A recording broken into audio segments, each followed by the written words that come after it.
Каспий KZ қосымшасында өзін-өзі жұмыспен қамтыған адам қашықтан төлеуге шотты қалай шығарады? Клиенттер, сіз басқа қалада болсаңыз, жұмысқа барып қызмет көрсетсеңіз, немесе әлеуметтік желілер арқылы тапсырыс қабылдасаңыз да, қызметіңізге төлей алады.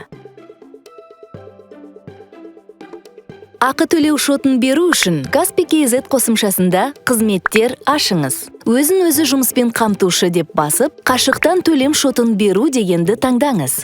Клиенттің телефон нөмірін енгізіп, қызмет таңдау батырмасын басыңыз. Құнын көрсетіп, тізімнен қажетті қызметті таңдаңыз. Шот жолдау батырмасын басыңыз.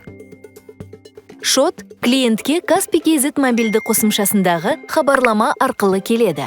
Оған тек төлеу батырмасын басу жеткілікті. Төлем жасалғаннан кейін ақша бірден сіздің өзін-өзі жұмыспен қамтыған шотыңызға түседі. Ал чек автоматты түрде клиентке Каспий KZ қосымшасына, сондай-ақ салық органына жіберіледі. Каспий KZ қосымшасында өзін-өзі жұмыспен қамтыған адам қашықтан төлеуге шотты осылай оңай шығара алады.